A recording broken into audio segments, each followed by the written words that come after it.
Guys, അപ്പം നമുക്ക് ശനിയാഴ്ച ആയിരിക്കും കോളേജിൽ സ്പെഷ്യൽ ക്ലാസ് ഉണ്ട്. നല്ല മഴയാണ് ഗൈസ്. ഗൈസ്, നിങ്ങൾ പുറത്തേക്ക് നോക്കണം, നല്ല മഴയാണ്. കണ്ട മഴയിട്ട് കുളിച്ച് നനഞ്ഞാണ് ഗൈസ് ഞാൻ പോണത്. എൻ്റെ അവസ്ഥ കണ്ട, ഇതാണ് എൻ്റെ ഔട്ട്ഫിറ്റ്.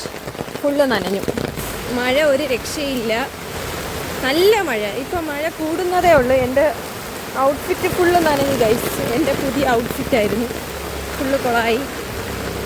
കോളേജിലെത്തുമ്പോൾ എന്താവുമെന്ന് കണ്ടറിയാം ഗൈസ്. അതൊക്കെ കഴിഞ്ഞ് ദാണ്ട മൂന്നാമത്തെ ബസ് കയറി നേരെ കോളേജിലോട്ട്. 2 ബസ് കയറിയപ്പോൾ നല്ല മഴയായിരുന്നു ഗൈസ്, ഒരു രക്ഷയില്ലായിരുന്നു.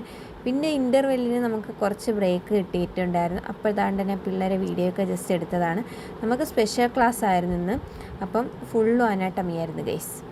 പിന്നെ അതിന് ശേഷം നമ്മൾ ഉച്ചയ്ക്ക് ലഞ്ച് കഴിക്കാൻ വന്നു. പിന്നെ ഇടയിൽ ഒരു 5 മിനിറ്റ് നമുക്ക് ഗ്യാപ്പ് കിട്ടിയപ്പോൾ നമ്മൾ ക്യാൻറ്റീനിലോട്ട് വന്നതാണ് മുട്ടായി മേടിക്കാൻ വേണ്ടി. അങ്ങനെ ക്യാൻറ്റീനിൽ വന്ന് മുട്ടായൊക്കെ മേടിച്ച് കഴിഞ്ഞ് 3:30 ആയപ്പോൾ നമുക്ക് ക്ലാസ് കഴിഞ്ഞിട്ടുണ്ടായിരുന്നു ഗൈസ്. പിന്നെ ക്ലാസ് കഴിഞ്ഞിട്ട് ഇറങ്ങണതാണ് ബാക്കി. അപ്പം ക്ലാസ് കഴിഞ്ഞ് ഇറങ്ങിയപ്പോൾ ഞാൻ എൻ്റെ ഫ്രണ്ടും കൂടെ പോവുകയാണ്. നല്ലൊരു ക്ലൈമറ്റായിരുന്നു. രാവിലെ നല്ല മഴയും അതിനുശേഷം നല്ല വെയിലുമായിരുന്നു ഗൈസ്. നല്ല ചൂടായിരുന്നു പിന്നെ ഉച്ചയ്ക്ക് ശേഷം. അതുകൊണ്ട് നമ്മൾ ജസ്റ്റ് ഒന്ന് കൂളാവാൻ വേണ്ടി ഷെയ്ക്ക് കുടിക്കാൻ വന്നിട്ടുണ്ടായിരുന്നു. അങ്ങനെ ഷെയ്ക്കും പപ്സും ഒക്കെ കഴിച്ചു. പിന്നെ നേരെ വീട്ടിലോട്ട് വന്നു ഗൈസ്. വീട്ടിലോട്ട് വന്നപ്പോൾ ദാണ്ട നമ്മുടെ ഇവിടുത്തെ ഗ്രൗണ്ടിൽ ടൂർണമെൻറ്റ് നടക്കുകയാണ്. അപ്പോൾ ചെറുതായിട്ട് വീഡിയോ എടുത്ത് പിന്നെ ഒരു ചോക്ലേറ്റും കൂടെ കഴിച്ചു. അപ്പോൾ ഇന്നേക്ക് ഇത്രയേ ഉള്ളൂ.